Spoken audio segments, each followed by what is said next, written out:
பேசு தமிழா பேசு நேயர்கள் அனைவருக்கும் வணக்கம். பிப்ரவரி 1 நம்ம நிதியமைச்சர் நிர்மலா சீதாராமன் அவர்கள் 8வது முறையா பட்ஜெட் தாக்கல் செஞ்சிருந்தாங்க. இந்தியாவில் இருக்கக்கூடிய அனைத்து மக்களும் பார்த்திருப்பீங்க. ஞாயிற்றுக்கிழமை அதுவும் ஒரு பட்ஜெட் தாக்கல் பண்ணியிருந்தாங்க.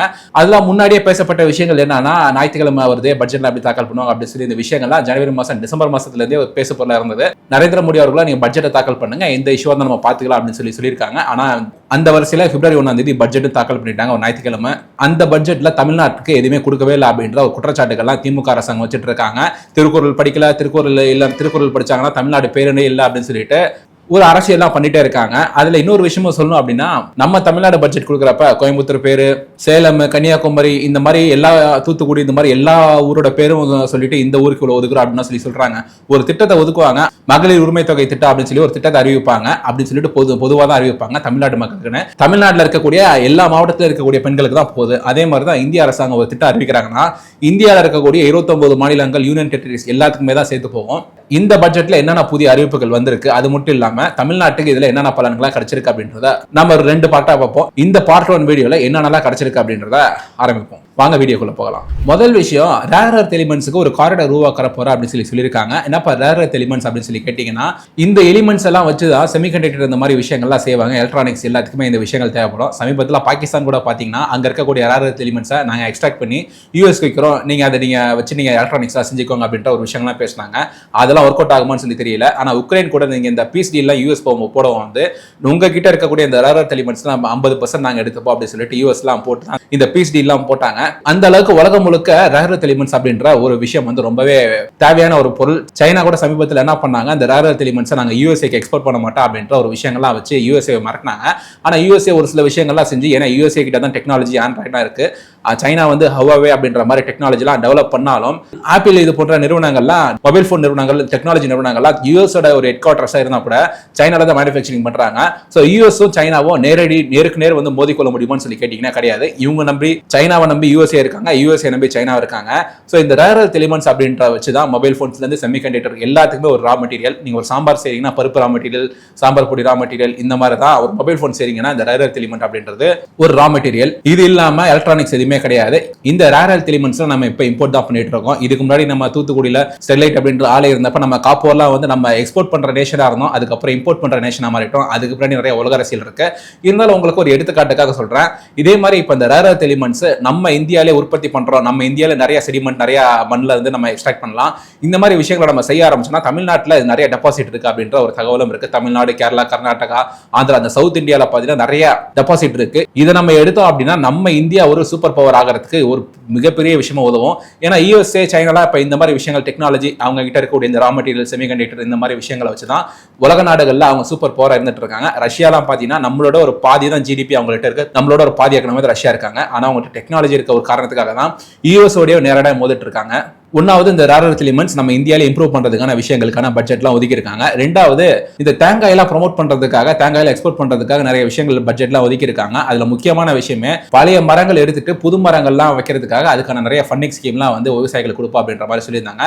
இந்த கொரோனா டயத்துல யாருமே வெளியே போகவே இல்லை. அது ஒரு 1 வருஷம் 1.5 வருஷம் இந்த டயத்துல யாருமே போயிட்டு இந்த விவசாயிகள் போயிட்டு மரத்துல இருக்கக்கூடிய இந்த இளநீகளை வெட்டல. சமீபத்தில் ஒரு 2-3 மாசம் முன்னாடி சம்பந்தமா ஒரு ஆர்டிகலும் படிச்சேன்.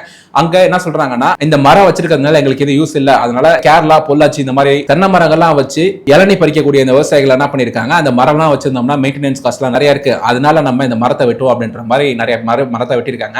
ஆனா ஒரு 1.5 வருஷத்துல லாக்டவுன் முடிஞ்சிருச்சு. அதுக்கப்புறம் மக்கள்லாம் வெளியே போக ஆரம்பிச்சிட்டாங்க. இந்த இளநீக்கு டிமாண்ட் அப்படின்றது ரொம்பவே நிறைய ஆயிடுச்சு. அதுக்கப்புறம் 60 ரூபா 70 ரூபா அப்படின்னு சொல்லிட்டு இந்த சம்மர் சீசன்லாம் வந்துருச்சுன்னா 100 ரூபாய்க்கே தாண்டிட மாட்டிருக்கு இளநீலாம். அந்த அளவுக்கு இந்த இளநீக்கு இப்போ டிமாண்ட் ஆயிடுச்சு. அது ஒரு 1.5 வருஷம் டிமாண்டே இல்லாம மக்கள்லாம் வெளியே போகாதமா இருந்த டயத்துல இந்த மாதிரி ஒரு டிமாண்ட் கிரியேட் ஆயிருக்கு. அதனால இப்ப அந்த தேங்காய் இண்டஸ்ட்ரியை திரும்பி ஒரு பூஸ்ட் கொடுக்க வேண்டிய தேவை இப்போ கண்டிப்பா 2026 இருந்துட்டு இருக்கு.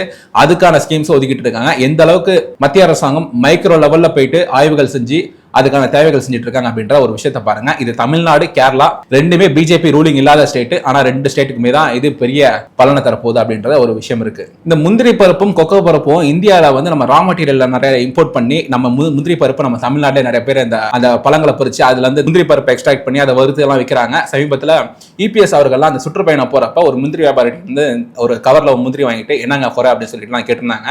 அந்த வீடியோஸ்ல நிறைய பேர் இந்த சோஷியல் மீடியா ட்ரெண்ட் பண்ணியிருந்தாங்க. பல மக்களோட மக்களா நிற்கிறாங்க. அதிமுக ஐடி செய்திகளை முக்கியமா ட்ரெண்ட் பண்ணியிருந்தாங்க.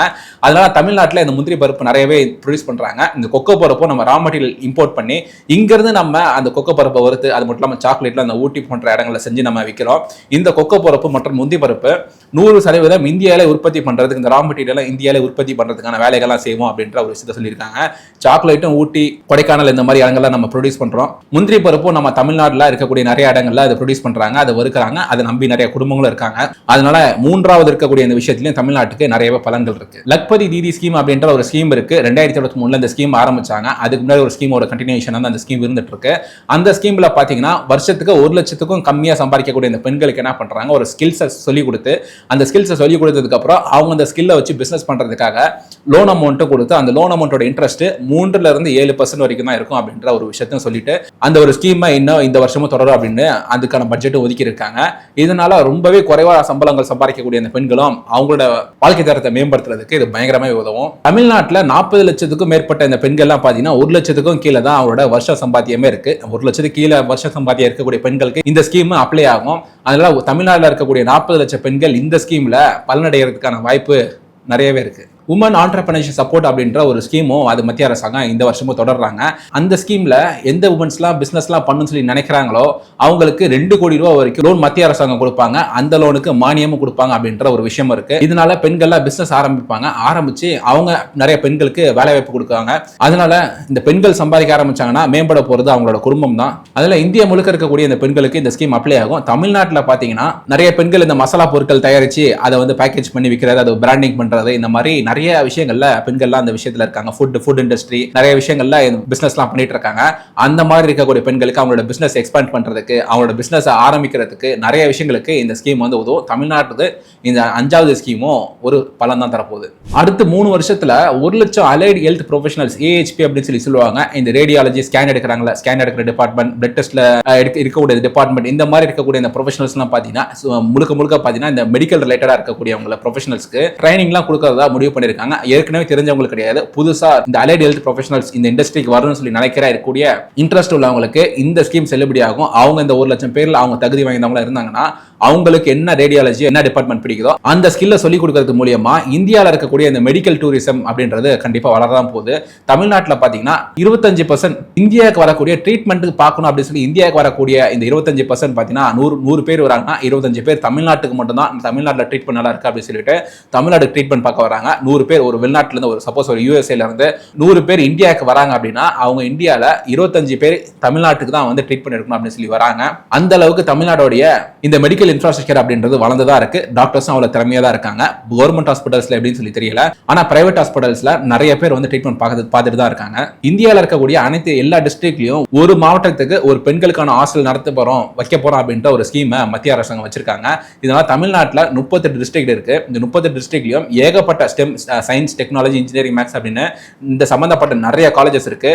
இந்த காலேஜ் அதிகமா எந்த இடத்துல இருக்கோ அந்த இடத்துல போயிட்டு இந்த ஹாஸ்டல்ல வைக்கணும் அப்படின்ற ஒரு முடிவு மத்திய அரசாங்கம் எடுத்திருக்காங்க. ஏன்னா இந்த ஸ்டெம் அப்படின்ற இருக்கக்கூடிய இந்த 4 கோர் சப்ஜெக்ட்ஸ் தான் பாத்தீங்கன்னா ஒரு நாட்டை வளர்க்கறதுக்கு இந்த 4 இடத்துல இருந்து ஒரு மாணவர்கள் வராங்க, இந்த 4 இண்டஸ்ட்ரியில இருந்து வராங்க அப்படின்னா அந்த நாட்டோட வளர்ச்சி இருக்க போகுது. அதனால பெண்கள் இந்த இடத்துல இருக்கணும் அப்படின்றதுக்காக இந்த மாதிரியான காலேஜஸ் எங்கெங்க இருக்கோ அந்த மாதிரியான ஒரு இடத்துல ரொம்ப நிறைய பெண்கள் வந்து போகக்கூடிய ஒரு இடத்துல போயிட்டு இந்த ஹாஸ்டல்ல வைக்கணும் அப்படின்ற ஒரு முடிவு எடுத்திருக்காங்க. இதனால பெண்கள் காலேஜுக்கு நம்ம டிராவல் பண்ணி போக முடியல, இல்ல காலேஜ்ல ஹாஸ்டல் இல்ல, இந்த மாதிரி வசதி இல்லாம டிராப் அவுட் ஆகிறவங்க இந்த ஸ்கீம்னால கம்மியாக போறாங்க. அதுல இந்த ஸ்கீம்ல 38 ஹாஸ்டல் தமிழ்நாட்டுக்கு வரப்போகுது. வீடியோ ஸ்டார்டிங்ல சொன்ன மாதிரி ரேர் எர்த் காரிடார்ஸ் அப்படின்னு சொல்லி ஒரு காரிடார் உருவாக்கணும். அதுக்கு 7280 கோடி ரூபாய் ஒதுக்கி இருக்காங்க. தமிழ்நாடு, ஆந்திரா, கேரளா, கர்நாடகா இந்த மாநிலங்கள்ல நிறைய இந்த ரேர் எர்த் எலிமெண்ட்ஸ் உடைய டெபாசிட்லாம் இருக்கு. இங்க இருந்து நம்ம எக்ஸ்ட்ராக்ட் பண்ணி நம்ம எக்ஸ்போர்ட்லாம் பண்றோம், இல்ல நம்ம உள்நாட்டிலே பாத்தீங்கன்னா எலக்ட்ரானிக் வெஹிக்கிளுக்கு நம்ம யூஸ் பண்றோம் அப்படின்னா நம்ம சைனாவை தாண்டி போறதுக்கு எவ்வளவு நம்ம 2047 நோக்கி தான் இந்த பட்ஜெட் நம்ம போட்டிருக்கோம். அதனால இந்த எல்லாமே பண்ணுவோம் வந்து எலக்ட்ரானிக்ஸ்ல, எலக்ட்ரானிக் கார், எலக்ட்ரானிக் வெஹிக்கிள், இந்த எலக்ட்ரானிக்ஸ் இண்டஸ்ட்ரி, எலக்ட்ரானிக்ஸ் சம்பந்தப்பட்ட எல்லாத்துலயுமே இந்தியா ஒரு செல்ஃப் ரிலையண்டா இருக்கிறதுனால நம்ம சைனாவை எவ்வளவு 2047 கூட நம்ம தாண்டி போறதுக்கான வாய்ப்பு நிறைய இருக்கு. இந்தியா முழுக்கவே 200க்கும் மேற்பட்ட கெமிக்கல் ஃபேக்டரிஸ் மூடிய நிலையில இருக்கு. நீங்க இந்த உங்களுக்கு ஒரு விஷயத்தை ஞாபகப்படுத்தணும் அப்படின்னா கொரோனா டயத்துல நம்ம ஒரு 2 வேக்சின் தான் நம்ம இந்தியால கண்டுபிடிச்சிருந்தோம். அந்த 2 வேக்சினுமே நம்ம இந்தியா முழுக்க இருக்கக்கூடிய மக்களுக்கு கொரோனாவை கட்டுப்படுத்துறதுக்கு நல்லா உதவுச்சு. கொரோனா டயத்துல கோவேக்சின், கோவிஷீல்டு அப்படின்னு சொல்லி தான் ஒரு 2 வேக்சின் இருந்தது. அந்த 2 வேக்சினையும் பாத்தீங்கன்னா பாரத் கோ அப்படின்ற ஒரு நிறுவனமோ இன்னொரு நிறுவனமோ ப்ரொடியூஸ் பண்ணிட்டு இருந்தாங்க. அதுல ஒரு வேக்சின் பாத்தீங்கன்னா தமிழ்நாட்டிலே ப்ரொடியூஸ் பண்ணலாம் அப்படின்ற ஒரு விஷயம் விஷயம்லாம் முன்னெடுத்தாங்க. அப்போ சவுத் தமிழ்நாட்டில் இருக்கக்கூடிய ஒரு ஃபேக்டரியில நம்ம ஆரம்பிப்போம் அப்படின்ற ஒரு விஷயம் ஆரம்பிக்கணும் அப்படின்ற விஷயத்தெல்லாம் தமிழ்நாடு போய் சொல்லியிருந்தாங்க. ஆனா அந்த ஃபேக்டரி தமிழ்நாடு ஏதோ ஒரு சில விஷயங்களால தான் மூடி இருந்தாங்க. இப்போ உங்களுக்கு ஒரு சில விஷயங்கள் லாபம் வந்திருக்குன்னு சொல்லி நினைக்கிறேன். அந்த காலகட்டத்தில் வந்து நீங்க நியூஸ் பார்த்துட்டீங்கன்னா உங்களுக்கு தெரிஞ்சிருக்கும். இந்த மாதிரி நிறைய கெமிக்கல் ஆலைகள்லாம் வந்து மூடப்பட்ட நிலையில இருக்கு. இந்த மாதிரி ஆலைகளை வந்து திருப்பி தொடக்கிறதுனால மெடிக்கல் இண்டஸ்ட்ரி ஏற்கனவே இந்தியா முன்னிலையில தான் இருந்துட்டு இருக்கு. இப்போ யூஎஸ்ஏ நம்ம ஏற்கனவே 50% டாரிஃப் போய் 18% ஆக்கிட்டாங்க. 50% டாரிஃப் போட்டப்பலாம் இந்தியால இருந்து வரக்கூடிய மருந்துகளுக்கு அவங்க டாரிஃப் போடாம தான் இருந்தாங்க. அதனால இந்தியாவில் இருக்கக்கூடிய மெடிக்கல் இண்டஸ்ட்ரி வளரதான் போகுது. இந்தியாவில் பேட்டரி மேனுஃபேக்சரிங் அப்படின்றது கொஞ்சம் வளர்ந்துட்டே இருக்கு. இந்த பேட்டரி மேனுஃபேக்சரிங் நம்ம முன்னோக்கி போக போறோம் அப்படின்றதுல மாற்று கருத்தே கிடையாது. தமிழ்நாட்டில இருந்து மட்டும் இந்தியாவில இருந்து எக்ஸ்போர்ட் ஆகக்கூடிய இந்த வெஸ்டர்ன் பிரீஃப் சொல்லக்கூடிய இந்த ஆடைகள்ல பாத்தீங்கன்னா 40% நம்ம தான் ப்ரொடியூஸ் பண்றோம். அப்படி தமிழ்நாட்டில் 12 லட்சம் பேர் வேலை செய்யக்கூடிய இந்த எம்எஸ்எம்இ இண்டஸ்ட்ரிக்கு 10,000 கோடி இந்த வருஷம் ஒதுக்கி இருக்காங்க. இந்த ஸ்கீம்லயும் தமிழ்நாடு பலனடைய போகுது அப்படின்றது இந்த கேட்க வந்து உங்களுக்கே தெரிஞ்சிருக்கும். அப்புறம் இந்த வீடியோல கடைசியா சொல்லக்கூடிய விஷயம் இன்னொரு பார்ட்டும் இருக்கு. இந்த வீடியோல கடைசியா சொல்லக்கூடிய ஒரு விஷயம் என்ன அப்படின்னா ஒரு ட்ரையாங்குலர் கனெக்டிங் சிஸ்டம் அப்படின்றத உருவாக்க போறோம் அப்படின்னு சொல்லியிருக்காங்க. சென்னையில இருந்து ஹைதராபாத்தும் சென்னையில இருந்து பெங்களூரும் இந்த மாதிரி ஒரு ரயில் ஸ்கீம் அறிவிச்சிருக்காங்க. இந்த ரயில் ஸ்கீம் மூலியமா ஒரு ட்ரையாங்குலர் கனெக்டிவிட்டி இந்த 3 பெரிய நகரங்களுக்கும் வரப்போகுது. இதனால 2ல இருந்து 2.5 மணி நேரத்துக்கான இந்த டிராவல் டைம் வந்து கம்மியாக போகுது அப்படின்ற ஒரு விஷயமும் இந்த ஆய்வுகள்லாம் இந்த விஷய தகவல் வெளியே வந்துட்டு இருக்கு. இதன் மூலியமா இந்த பிசினஸ் பர்சன்ஸ்லாம் வந்து ஒரு மணி நேரமும் அவங்களோட வேலையை வேல்யூ பண்ணிட்டு அந்த டிராவல்லாம் பார்ப்பாங்க. இந்த மாதிரி டைம்கள் கம்மியாயிட்டு இருக்கிறதுனால இந்த டிராவல் நம்ம ஓகே நம்ம ஈஸியா பண்ணுவோம், அந்த இடத்துல நம்ம போய் ஒரு பிசினஸ் எக்ஸ்பென்ஷன் பண்ணுவோம் அப்படின்ற ஒரு விஷயங்கள்லாம் ஒரு ரொம்ப மைனூட்டான லெவல்ல சொல்றேன். இல்ல ஓகே இந்த இடத்துல ஒரு ஆஃபீஸை போடலாம், ஒரு எக்ஸ்பென்ஷன் பண்ணலாம் அப்படின்ற எல்லா விஷயமும் இந்த மாதிரி டிராவல் டைம் கம்மியாகிறதுனால ஓகே ஃபிளைட் இல்லாம நம்ம ஒரு இந்தியன் ரைவல்ஸ்ல நம்ம கூட சூஸ் பண்ணிட்டு நம்ம போவோம் அப்படின்ற விஷயங்கள்லாம் முன்னெடுப்பாங்க. இந்த ஸ்கீம்லயும் தமிழ்நாடு பலனடைய போகுது அப்படின்ற ஒரு விஷயம் இருக்கு. அதனால தமிழ்நாடு பேர் குறிப்பிடவே இல்லை என்ற தமிழ்நாட்டில் ஒரு அரசியல் பண்ணிட்டு இருக்காங்க. இன்னும் என்னென்ன விஷயங்கள்லாம் அறிவிச்சிருக்காங்க அப்படின்ற ஒரு விஷயத்த பார்ட் 2 வீடியோல பார்ப்போம்.